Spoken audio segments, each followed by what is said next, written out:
너희는 세상의 소금이다. 너희는 세상의 빛이다. 이렇게 말씀하신 예수님께서는 우리가 세상에서 빛으로 소금으로 살아갈 것을, 그리고 착한 행실을 보여줄 것을 말씀하셨습니다. 우리가 나타내야 할 의가 있는데 그 의는 바리새인과 서기관보다 더 나은 의가 되어야 한다. 예수님께서 말씀하셨습니다.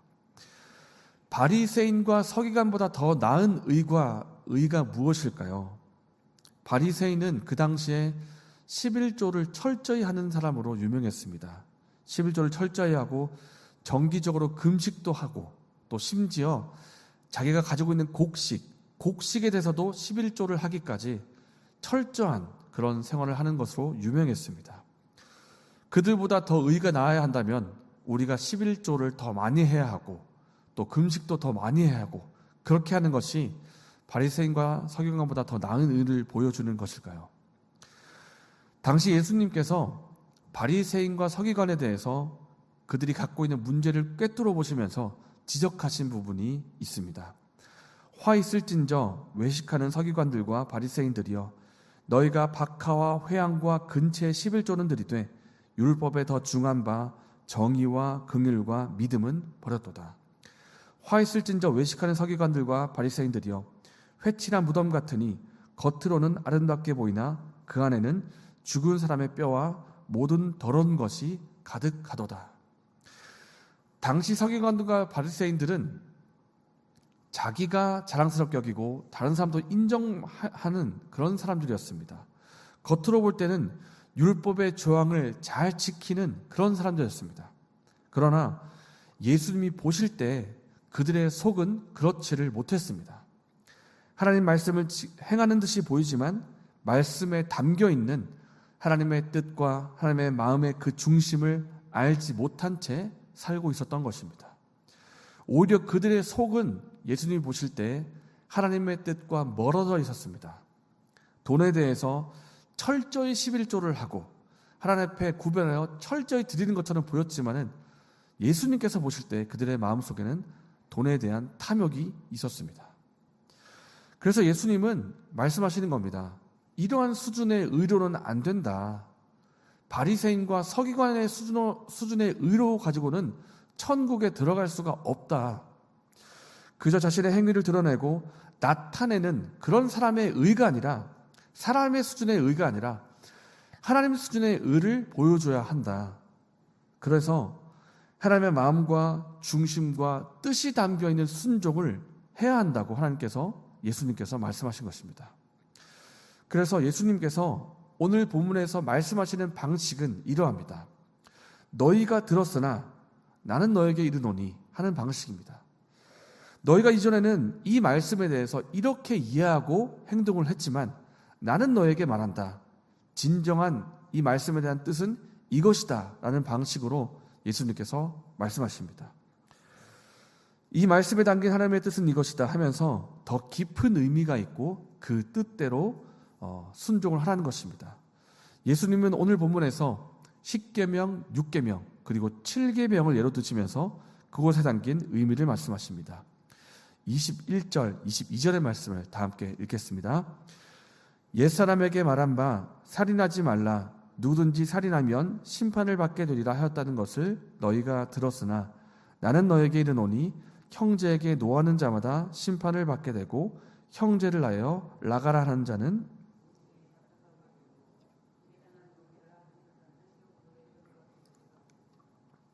예수님께서 말씀하십니다. 살인이라고 하는 것은 단지 상대방의 목숨을 빼앗는 것만을 말하는 것이 아니다. 너희가 형제를 향해서 분노를 품고 화를 내면 이미 살인을 한 것이다. 이미 하나님께서 그것을 죄로 보신다고 하십니다. 이유가 무엇이겠습니까? 살인의 시작은 그 마음에서부터 시작이 되고 그 마음에서 있는 분노, 상대방을 향한 화, 그것이 결국 살인으로 이어지는 것이기 때문입니다. 살인이 일어날 때는 그 마음의 응당, 마음속에서부터 분노와 미움과 화가 있다는 것입니다.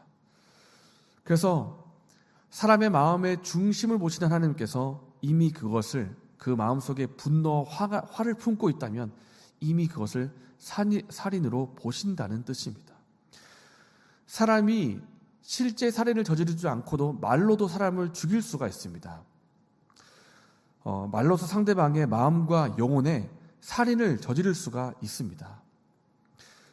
제가 어제 뉴스에서 농협의 한 직원이 스스로 목숨을 끊었다는 소식을 보았습니다. 스스로 목숨을 끊은 그 이유를 보니 직장 안에서 받은 상관으로부터 갑질과 괴롭힘을 받았는데 그것 때문에 목숨을 끊었다고 합니다. 그 직장에 들어온 후부터 상관으로부터 끊임없는 모욕의 말을 들어야만 했고 이런 것도 들었다고 합니다. 직장에 주차장이 있는데 직원 주차장이 있어서 자신은 직원이기 때문에 그 주차장에 주차를 했는데 네가 왜 직원 주차장에 주차를 하느냐 이런 말을 듣기도 하고 그동안 수많은 괴롭힘을 당하다가 결국 결혼을 3주 앞두고 스스로 목숨을 끊었다고 합니다.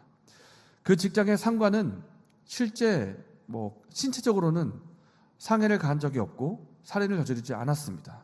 그러나 상관이 품었던 그 직원을 향한 멸시, 냉소, 미움의 말, 그 미움의 말은 그를 죽음으로 몰고 갔습니다.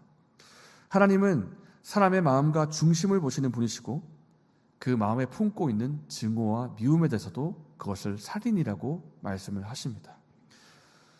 이어서 예수님은 십계명 7계명에 대해서도 말씀하십니다. 27절과 28절에 또 간음하지 말라 하였다는 것을 너희가 들었으나 나는 너에게 이르노니 음욕을 품고 여자를 보는 자마다 마음에 이미 간음하였느니라. 이것도 조금 전에 보았던 그 살인과 같은 맥락입니다. 그 마음에서부터 무엇이 있는가?